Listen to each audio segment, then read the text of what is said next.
Hello hello hello, आप सभी बच्चों को ईमान का बहुत बहुत नमस्कार। स्वागत है द सुपर एनर्जेटिक यकीन 2.0 बैच में। आप सभी लोगों का बहुत बहुत स्वागत है। और बस एक चीज जो मैं आपसे कहना चाहूंगा कि जर्नी की शुरुआत करी है तो दो चीजें अपने आप के अंदर जरूर रखना। एक, पॉजिटिविटी। पॉजिटिविटी के साथ जर्नी का स्टार्ट करना। एंड गोल के साथ हमेशा मत लगे रहना कि मुझे बस सिलेक्शन चाहिए और हर दिन सिलेक्शन के बारे में ही मत सोचना। नीट 2026 भूल जाओ। मैं सही बोल रहा हूं, नीट 2026 भूल जाओ कि नीट 2026 में क्या होगा, कैसे होगा, उस दिन रिजल्ट कैसा आएगा, पेपर कैसा आएगा, प्लीज भूल जाओ। इस जर्नी को एंजॉय करो। और कैसे इस जर्नी को एंजॉय करना है, 100% मेरी बात मान लो। इस जर्नी को तुमने अगर एंजॉय कर लिया ना, इस जर्नी को 100% जैसा मैं बताऊं वैसा चलते गए और 80-90% फॉलो कर लिया ना, तो तुम सक्सेसफुल हो जाओगे। नीट तुम्हारा निकल जाएगा। बहुत बच्चा ये गलती करता है, आप में से बहुत सारे लोग ये गलती करते हैं कि हमेशा यही सोचते रहते हैं, result result result final result, result final result. NEET 26 में होगा कि नहीं, नीट 26 में कैसा आएगा, नीट 26 में क्या होगा। देखो, कैसा हो आएगा पेपर, क्या होगा, ये किस बात पर डिपेंड करता है कि आप आज उसके लिए कितना मेहनत कर रहे हो। तो सिर्फ आज के मेहनत के बारे में सोचते चलो ना यार, सिर्फ आज की मेहनत के बारे में सोचते चलो, ठीक है। बाकी अभी बताएंगे आपको बहुत सारी चीजें, बहुत सारी चीजें बताएंगे। डायरेक्ट पॉइंट पे आएंगे, बिल्कुल भाई। आ गया आ गया आ गया, चलिए आ गया। अरे भाई आ गया आ गया आ गया, चलिए। फॉर वेटर कैलकुलेशन, ठीक है। For waiter calculation concept, for गर्दा विजुअलाइजेशन, न्यूमेरिकल सॉल्व के लिए, for more concept clarity, calculation fast करने के लिए। Yes yes yes yes yes, आप सभी लोगों का जवाब बिल्कुल सही है, आप सभी लोगों का जवाब बिल्कुल सही है। चलिए अब बात करते हैं, चलिए बात करते हैं, चलिए बात करते हैं। चलिए चलिए चलिए, सुनिए अब ध्यान से। आ गया क्या, आ गया, चलिए बताइए भाई। आ गया आ गया, आ जाओ आ जाओ आ जाओ, आ गया। तो सुनो ध्यान से अब, किसी लिए बेसिक मैथ जरूरी है तो सबसे पहले समझना कि अगर मैं बेसिक मैथ की बात करूं कि what is basic math. Basic math क्या होता है, मैथ क्या होता है, सिंपल मैथ क्या होता है। Math is a language of physics. Math is a language, language of physics. अगर मैं फिजिक्स में कोई कंसेप्ट समझाना चाहता हूं तो उसको मैं तुम्हें एग्जांपल से विजुअलाइज कराऊंगा, फिर वहां पे कुछ फ्री बॉडी डायग्राम बनाऊंगा, रोटेशन में फ्री बॉडी डायग्राम बनाऊंगा, ग्रेविटेशन में तुम्हें एरो दिखाऊंगा, फोर्स कहां लग रहा है, एक्सीलरेशन ड्यू टू ग्रेविटी का डायरेक्शन दिखाऊंगा, इलेक्ट्रोस्टैट में इलेक्ट्रिक फील्ड के डायरेक्शन बताऊंगा। तो हर चीज को समझाने के लिए, ध्यान से सुनना, फिजिक्स में हर चीज को समझाने के लिए मुझे क्या करना पड़ेगा, मैथमेटिक्स का सहारा लेना पड़ेगा। मैं जो भी बातें करूंगा, मैं लोग ने तुम समझ आया कुछ नहीं आया, मैं चाइनीज सीख के आया हूं इन दिनों। चाइनीज में मैं तुम्हें कह रहा हूं कि तुम बहुत गधे बच्चे हो, तुमको नहीं समझ में आया ना, नहीं। उसी तरीके से अगर तुम्हें ये मैथ का लैंग्वेज नहीं समझ, फिजिक्स का लैंग्वेज नहीं समझ में आएगा, बेसिक मैथ, तो आप कंसेप्ट को ही नहीं समझ पाएंगे, कैलकुलेशन तो दूर की बात है। मैं फिजिक्स की बहुत सारी चीज तुम्हें फील ही नहीं दिला पाऊंगा, मैं तुम्हें कंसेप्ट ही नहीं समझा पाऊंगा, मैं तुम्हें विजुअलाइज ही नहीं करा पाऊंगा जब मैं वो भाषा ही नहीं बोल पाऊंगा। और फिजिक्स की भाषा होती है मैथमेटिक्स। फिजिक्स की भाषा क्या होती है, मैथमेटिक्स। तो इसको हम दो बार क्यों पढ़ेंगे, सबसे पहले हम पढ़ेंगे कंसेप्ट को समझने के लिए जो जरूरी चीज है, इसलिए। दूसरी बार दो बार क्यों पढ़ना चाहिए, क्योंकि हम कैलकुलेशन भी बिना मैथमेटिक्स से नहीं कर सकते। अगर मुझे कैलकुलेशन करना है तो मुझे मैथमेटिक्स आना चाहिए, फास्ट कैलकुलेशन करना है तो मैथमेटिक्स आना चाहिए। अच्छा, सवाल को पढ़ना है तो भी मैथमेटिक्स आना चाहिए, क्योंकि मैथमेटिकल टर्म्स में आजकल सवाल बन जाते हैं, तो मैथमेटिक्स बहुत जरूरी है। अब यहां पे आते हैं कि हम दो बार मैथमेटिक्स कैसे पढ़ेंगे। तो एक बार में पूरा 12 लेक्चर 13 लेक्चर लेके कंप्लीट मैथमेटिक्स पढ़ाऊंगा। उसके बाद जब मैं फिजिक्स पढ़ा रहा हूंगा, जब मैं कोई कैलकुलेशन कर रहा हूंगा, तो वहां पे बॉक्स डाल के, जिसको हम बोलेंगे, कुछ भी नाम दे देंगे, वो तेरी मर्जी है ना, रामलाल बॉक्स नाम दे देंगे। तो ये रामलाल बॉक्स में मैं कंसेप्ट कंसेप्ट यूज्ड यहां पर लिखूंगा। और अगर मैं नहीं लिखा तो मेरा अंदर से फोन में हाथ डाल के और मेरा पैर पकड़ के बाहर खींच रहा है, मास्टर तुमने कहा था कि दो दो बार बताएगा, चल बता यहाँ पे कंसेप्ट कौन सा यूज किया है, साइड में लिख के दिखा। तो उससे क्या होगा कि फर्दर जब आप रिवाइज कर रहे होंगे और कैलकुलेशन में फंसेंगे या कंसेप्ट में वहां पे फंसेंगे, मैथमेटिक्स के टर्म्स में फंसेंगे, ये कैसे हुआ, तो आपको पता चलेगा कि यहाँ पे कैलकुलेशन में ये टर्म यूज किया गया है। ठीक है, क्या बाहर खींच लोगे क्या रामलाल बॉक्स, यो क्या बाहर खींच लोगे क्या मुझे, ठीक है ठीक है ठीक है। सिलेक्शन बॉक्स, अच्छा कह रहा कि सिलेक्शन बॉक्स लिख दो सर, ये कह रहा है सिलेक्शन बॉक्स लिख दो सर, ठीक है, कोई भी बॉक्स लिख दूंगा, तुम्हारी मर्जी, ठीक है ना। तो यहां पे मैं एक कॉर्नर डाल के लिख दूंगा कि कंसेप्ट यूज क्या हुआ है हर सवाल में।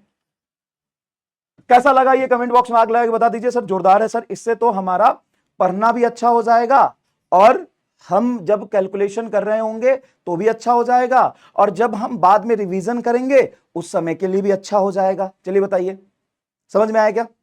इसीलिए हम बेसिक मैथ 2 बार पढ़ेंगे, एक बार कंप्लीट थ्योरी और एक बार जहां जहां यूज होगा, डिफरेंशिएशन यूज हो रहा है, ट्रिगोनोमेट्री यूज हो रहा है, डिफरेंशिएशन यूज हो रहा है, इंटीग्रेशन यूज हो रहा है, मैक्सिमम मिनिमम यूज हो रहा है, जहां जहां मैक्सिमम मिनिमम यूज होगा मैं मैक्सिमम मिनिमम का कंसेप्ट वहां बताऊंगा कि ऐसे होता है मैक्सिमम मिनिमम, ये होता है मैक्सिमम मिनिमम, इस तरीके से होता है मैक्सिमम मिनिमम। समझ में आ गया? समझ में आ गया क्या?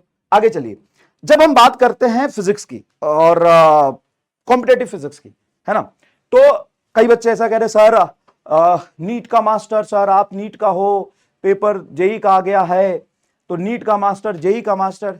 एक बात सुनना ध्यान से, तुम मेरे नोट्स उठा लो और जेई मेन के 90% सवाल मेरे नोट्स से मैं दिखा दूंगा, और ऐसे ऐसे सवाल जो किसी के नोट्स में नहीं है वो भी मेरे नोट्स में थे। और ये मैं नहीं बोलना चाहता लेकिन कई बच्चे लगातार मैसेज कर रहे हैं, इसलिए मैं कह रहा हूं। तो पहली बात, एक कान खोल के सुन लीजिए, कान खोल के सुन लीजिए, मास्टर ना तो जेई का होता है, ना नीट का होता है, ना 10th का होता है, ना बोर्ड का होता है, ना कोटा का होता है, ना पाकिस्तान का होता है, ना अमेरिका का होता है। टीचर ना सब्जेक्ट का होता है, टीचर ना फिजिक्स का होता है, और उसको फिजिक्स के टीचर की तरह देखो। आज मैं अगर 10th में पढ़ा रहा होता तो मैं उसको जेई के सवाल, एडवांस के सवाल नहीं कराता, और अगर मैं नीट में पढ़ा रहा हूं तो नीट में पेपर 4 क्वेश्चन टफ आए हैं लेकिन 40 क्वेश्चन, 42 क्वेश्चन नोट से ही आए हैं। आपको स्क्रीनशॉट लिखा दिया और लेक्चर नंबर बता दिया, जाके आप देख सकते हैं, आप जाके देख सकते हैं बेटा।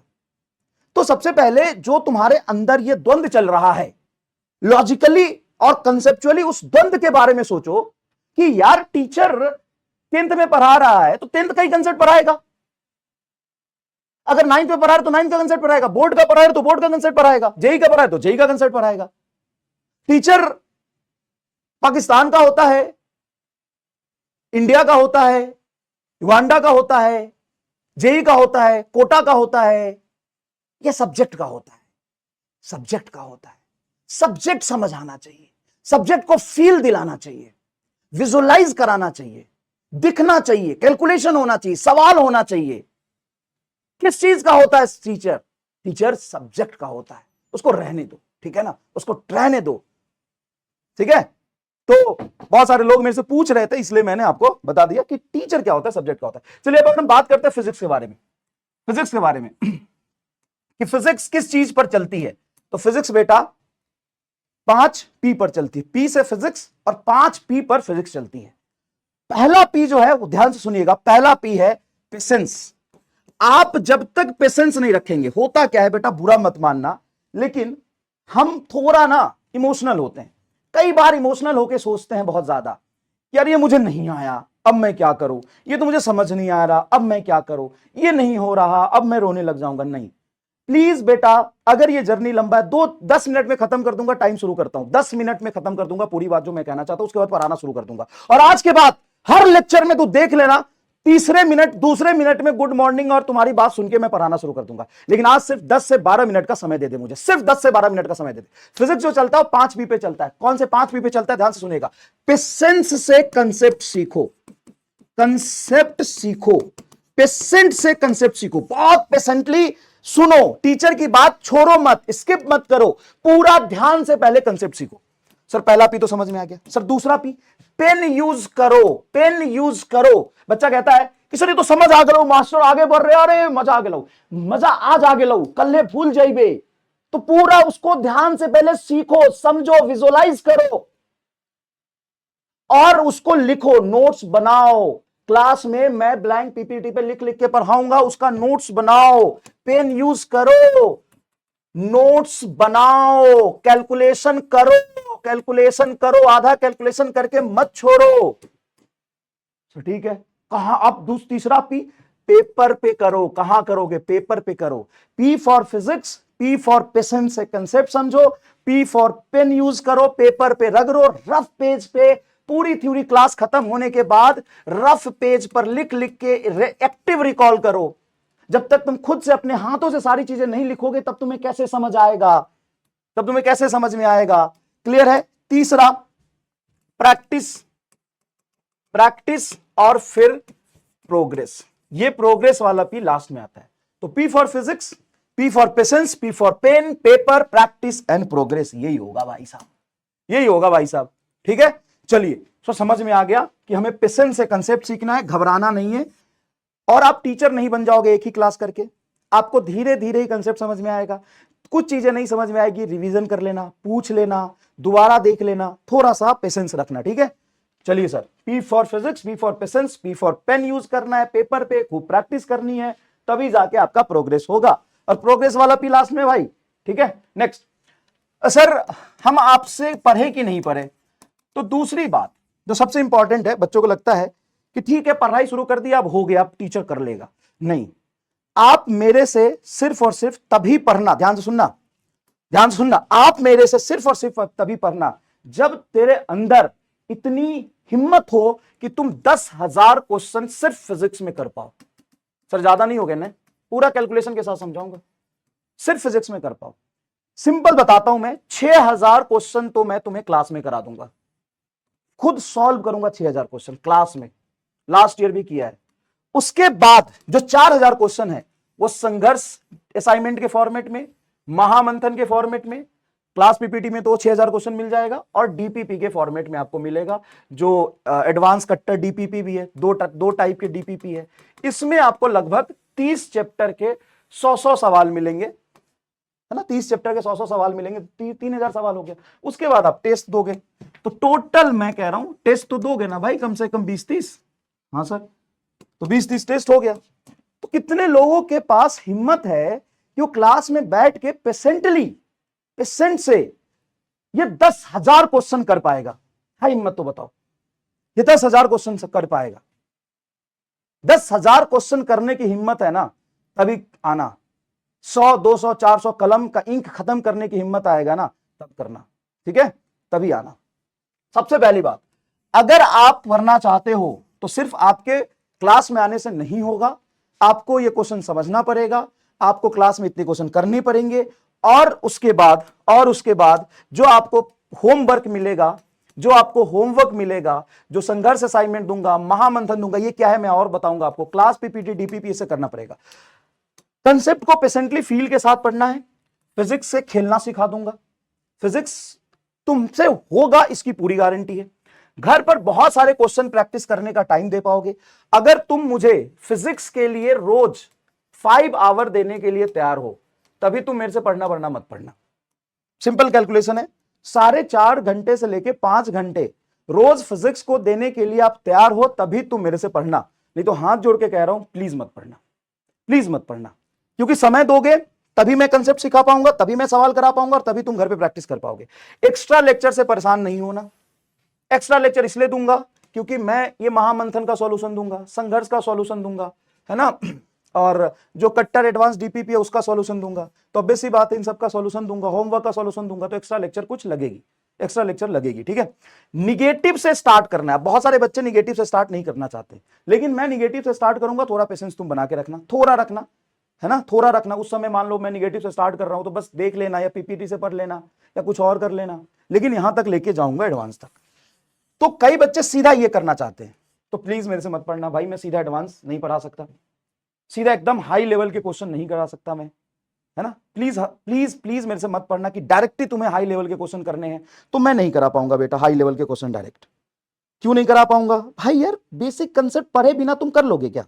और अभी भी नीट 2025 में भी ना, तुम खुद बताना, 20 क्वेश्चन बहुत इजी और पीवाईक्यू बेस्ड थे कि नहीं? भले ही उसमें लैंग्वेज लेंदी था, अंडरस्टैंड, लेकिन करना इजी था कि नहीं? जल्दी बताओ, 20 क्वेश्चन करना इजी था कि नहीं?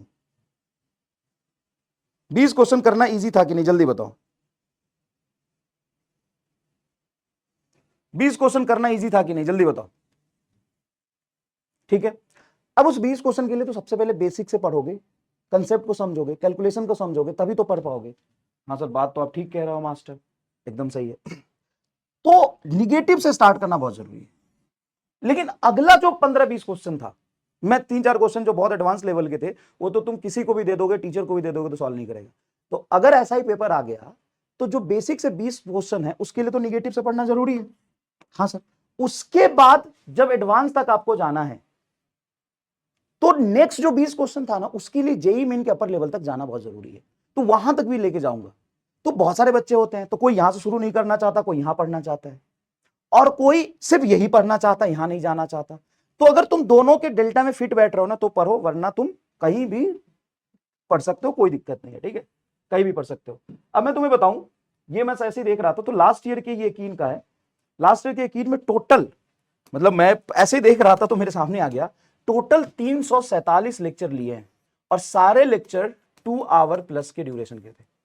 टोटल एक साल में नहीं, वो तो सिर्फ 10 महीना ही मिलता है या 9 महीना मिलता है, तो 9 या 8 महीने में टोटल 347 लेक्चर लिया है यकीन 2.5 में। आप चेक कर सकते हो, ये डेटा है, 347 लेक्चर लिए, जिसमें से 9 लेक्चर इसमें कैंसल्ड लिखा है, ये गलत है। जो बच्चे पढ़े होंगे उनको पता है कि एक भी लेक्चर कैंसिल नहीं हुआ था। मेरी सिस्टर की शादी थी ना, उस दिन भी मैंने क्लास लिया था, लेक्चर कैंसिल कभी नहीं हुआ था। 9 लेक्चर शिफ्ट हुआ था, रीशेड्यूल हुआ था, रीशेड्यूल हुआ था, सिर्फ 9 लेक्चर। 347 लेक्चर टोटल पढ़ाए थे मैंने, और सारे 2 घंटे प्लस के, मतलब 700 के आसपास मैंने आपको पढ़ाया था, 700 घंटे। और 9 लेक्चर आपके क्या हुए थे, रीशेड्यूल हुए थे, 9 के बदले मैंने 18 लिए होंगे। ठीक है, समझ में आया? बस ऐसे ही था। तो इसी तरीके से इस साल भी पढ़ेंगे, लास्ट तक रिवीजन कराया आपको। यहां पे भी जैसे ही 11th आधा हो जाएगा तो रिवीजन स्टार्ट कर देंगे, जब 11th पूरा हो जाएगा तो फिर से 11th का रिवीजन स्टार्ट कर देंगे, जब 12th मिड में हो जाएगा तो 12th का रिवीजन स्टार्ट कर देंगे। तो रिवीजन आपका चलता रहेगा, कोई दिक्कत नहीं है। चलिए, अब 2-4 बातें जो आपको ध्यान रखना है फटाफट बता देता हूं। क्लास मिस मत करना प्लीज, ऐसा मत सोचना कि बाद में कर लेंगे,